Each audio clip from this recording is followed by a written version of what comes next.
Hello दोस्तों आज की वीडियो में बात करने वाले दोस्तों कि जो हमारे पास ट्रांसफार्मर होता है वह कैसे वर्क करता है, उसके सभी पार्ट्स की हम डिटेल्स में आज पूरी जानकारी देखेंगे।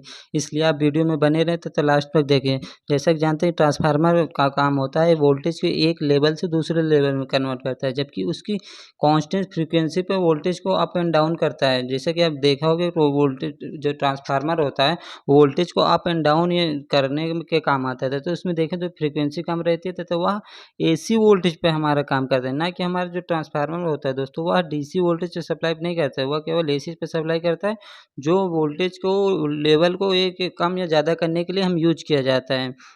अब चलिए बात कर लेते हैं दोस्तों जो ट्रांसफार्मर में कौन कौन से पार्ट होते हैं तथा सभी पार्ट्स की हम डिटेल्स में जानकारी देखेंगे। इसलिए वीडियो में लास्ट तक आप बने रहें जिससे आपको सभी जानकारी मिल सके।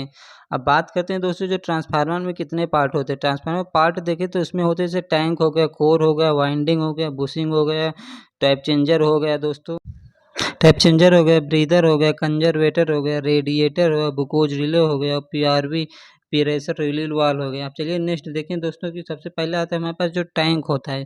जो ट्रांसफार्मर का टैंक होता है उसका काम क्या होता है। उसका काम होता है दोस्तों कि बाहर से उसको सिक्योरिटी करना तथा उसमें जो प्रोटेक्ट कूलिंग कूलिंग का काम करता है। मतलब ऑयल जो उसमें फिल रहता है जिसमें वाइंडिंग रखी जाती है उसको हम प्रोटेक्शन के लिए आउटर साइड से इन्वायरमेंट के प्रोटेक्शन के लिए हम उसके टैंक का यूज करते हैं, जो हमारा बाहर से इन्वायरमेंट का प्रोटेक्शन करता है तथा उसमें जो ऑयल ऑयल ऑयल को भी हमें इंसुलेशन प्रदान करता है। मतलब बाहरी इन्वायरमेंट से ऑयल को भी इंसुलेशन प्रदान करता है। देखा जाए दोस्तों जो टैंक होता है वह ट्रांसफार्मर का मेन पार्ट होता है। मतलब जो आउटर साइड से ट्रांसफार्मर के अब सभी पार्ट्स को सिक्योरिटी प्रदान करता है। जो इनर पार्ट में जैसे वाइंडिंग ऑयल हो गया या फिर जितने भी अंदर इक्विपमेंट लगे हैं उसकी सेफ्टी के लिए हमारे टैंक रहता है। जो जो ऑयल को लीकेज होने से भी कहीं से भी सेफ्टी प्रदान करता है तथा उसमें कूलिंग होने में काफ़ी हेल्प करता है। अब बात करें दोस्तों नेक्स्ट पॉइंट आता है दोस्तों हमारा जो ट्रांसफार्मर कोर है, जो हमारा टैंक में रखा जाता है दोस्तों वो ट्रांसफार्मर कोर होता है,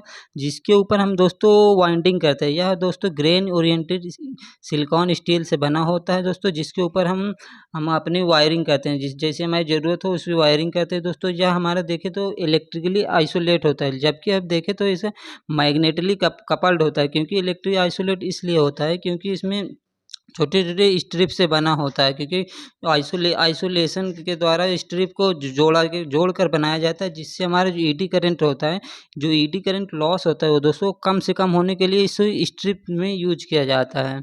अब बात करें नेक्स्ट पॉइंट नेक्स्ट हमारा पार्ट आता है दोस्तों बुशिंग का यूज हम देखें तो कंडक्टर को बॉडी के अंदर पार्ट तक पहुंचाने के लिए बुशिंग का यूज किया जाता है। क्योंकि हम अगर डायरेक्ट जोड़ देंगे तो डायरेक्ट कंडक्टर हमारे टैंक से जुड़ जाएगा, जिससे हमारा करंट फ्लो हो जाएगा। इसलिए हम बुशिंग का यूज करते हैं, जो एलवी बुशिंग तथा एचवी बुशिंग दोनों साइड में बुशिंग का यूज करके कंडक्टर को इन करते हैं। अब बात करें दोस्तों वाइंडिंग में हमारे देखें तो वाइंडिंग को हम इसमें कोर पर ही वाइंडिंग करते हैं।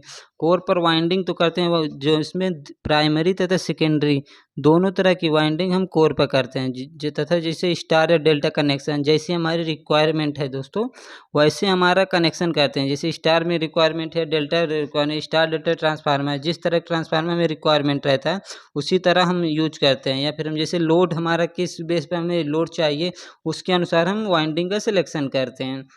अब नेक्स्ट पार्ट आता है दोस्तों नेक्स्ट पार्ट आता है रेडिएटर को कूलिंग ट्यूब भी बोला जाता है। कूलिंग ट्यूब मतलब जो ट्रांसफार्मर में कूलिंग प्रदान करता है। क्योंकि जब ट्रांसफार्मर रन करेगा दोस्तों तो ट्रांसफार्मर रन करने पे उसमें ऑयल जो रहता है ऑयल हमारा हीटअप होता है। हीटअप होने पे ऑयल ऊपर जाता है, ऊपर की ओर फ्लो होता है, जिससे हमारा जो कूलिंग के लिए कूलिंग ट्यूब का यूज करते हैं। जो पतली पतली पत्तियों में ऑयल फिल होता है, जो बाहरी एयर के द्वारा या कूलिंग फैन के द्वारा हम उसे ठंडा करके ट्रांसफार्मर में फ्लो कराते रहें, जिससे हमारा ट्रांसफार्मर गर्म नहीं मतलब हॉट नहीं होता है तथा वह बराबर रन रहता है। इसलिए इसका रेडिएटर का यूज किया जाता है।